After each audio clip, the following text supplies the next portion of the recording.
Gotong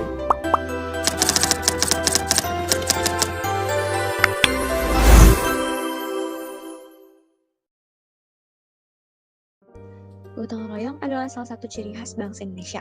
Semangat saling membantu ini tidak hanya berlaku dalam kehidupan sosial, tapi juga menjadi dasar dalam membangun perekonomian. Melalui perekonomian, gotong royong diwujudkan dalam bentuk kerjasama untuk mencapai kesejahteraan bersama, bukan hanya keuntungan pribadi. Yang pertama ada sistem ekonomi Pancasila, yaitu perpaduan dari aturan-aturan dan mekanisme yang digunakan untuk mencapai tujuan ekonomi dalam masyarakat. Bertujuan untuk membentuk kegiatan ekonomi yang bertoleransi, tertib, dan saling menguntungkan. Negara Indonesia juga memilih dan menerapkan sistem perekonomian Pancasila yang menggunakan Pancasila sebagai dasarnya dan juga memiliki tujuan yaitu untuk mencapai kesejahteraan rakyat, keadilan sosial, dan kesejahteraan ekonomi. Adapun ciri-ciri sistem ekonomi Pancasila. Yang pertama, negara menguasai hajat hidup orang banyak, dan yang kedua, pembangunan ekonomi didukung oleh pemerintah dan swasta, dan yang ketiga, perekonomian didorong oleh insentif ekonomi, sosial, dan moral, dan yang terakhir, yaitu masyarakat ditugaskan untuk memantau seluruh kegiatan produksi. Dalam pasal 33 ayat 1 Undang-Undang Dasar Negara Republik Indonesia tahun 1945 yang menyatakan bahwa perekonomian disusun dalam suatu usaha bersama berdasarkan asas kekeluargaan. Dan yang kedua, ada kesejahteraan yang berkeadilan. Menurut KBBI, sejahtera artinya aman, sentosa, dan makmur. Kesejahteraan manusia ditandai oleh 3 hal mendasar. Yang pertama, jumlah penduduk miskin yang menurun. Dan yang kedua, penduduk usia kerja yang menganggur semakin meningkat. Dan yang ketiga, kesenjangan ekonomi antar penduduk dalam negeri akan berkurang. Ada pula tujuan nasional negara Republik Indonesia yang tertuang dalam alinea keempat pembukaan Undang-Undang Dasar Negara Republik Indonesia tahun 1945 yang berbunyi, melindungi segenap bangsa Indonesia dan seluruh tumpah darah Indonesia, dan untuk memajukan kesejahteraan umum, mencerdaskan kehidupan bangsa, dan ikut melaksanakan ketertiban dunia yang berdasarkan kemerdekaan, perdamaian abadi, dan keadilan sosial. Berdasarkan alinea tujuan nasional negara Indonesia sesuai Pancasila sebagai berikut. Yang pertama, melindungi segenap bangsa dan seluruh tumpah darah Indonesia. Dan yang kedua, memajukan kesejahteraan umum. Dan yang ketiga, mencerdaskan kehidupan bangsa. Dan yang terakhir atau keempat, ikut melaksanakan ketertiban dunia yang berdasarkan kemerdekaan, perdamaian abadi, dan keadilan sosial. Menurut legislatif, pembangunan tata kesejahteraan harus bisa menanggapi 4 sasaran utama pembangunan material dan teknologikal.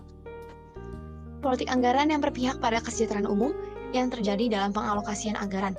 Dasar hukum dari politik anggaran yaitu pasal 23 ayat 1-3 Undang-Undang Dasar Negara Republik Indonesia tahun 1945 yang berbunyi, yang pertama, ada anggaran pendapat dan belanja negara sebagai wujud dari pengelolaan keuangan negara yang ditetapkan setiap tahun dengan undang-undang dan dilaksanakan secara terbuka dan bertanggung jawab untuk sebesar-besarnya kemakmuran rakyat. Dan yang kedua, ada rancangan undang-undang anggaran pendapat dan belanja yang diajukan oleh Presiden untuk dibahas bersama Dewan Perwakilan Rakyat dengan memperlihatkan pertimbangan Dewan Perwakilan Daerah. Dan yang ketiga, apabila Dewan Perwakilan Rakyat tidak menyetujui anggaran pendapat dan belanja negara yang diusulkan oleh Presiden, pemerintah menjalankan anggaran pendapat dan belanja negara tahun yang lalu. Dan juga ada melembagakan kerjasama atau kooperatif dalam dunia usaha, serta mewujudkan sistem kerjasama model Indonesia. Seperti yang diamanatkan oleh pasal 33 ayat 1 Undang-Undang Dasar Negara Republik Indonesia tahun 1945. Dan ada juga mewujudkan kontrol negara atas kekayaan bersama atas cabang-cabang produksi strategis dengan menetapkan peran dan fungsi yang tepat bagi BUMN.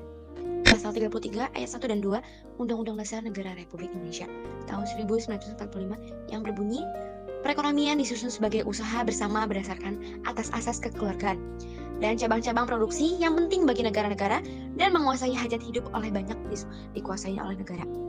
Dan yang terakhir, yaitu meningkatkan kemandirian dan kerjasama ekonomi melalui penguasaan dan pengembangan teknologi. Untuk mewujudkan keadilan, harus dibarengi dengan usaha meningkatkan kemakmuran. Oleh karena itu, diperlukan inovasi di berbagai sektor dan lapisan masyarakat agar dapat menarik sumber daya dan modal yang dibutuhkan.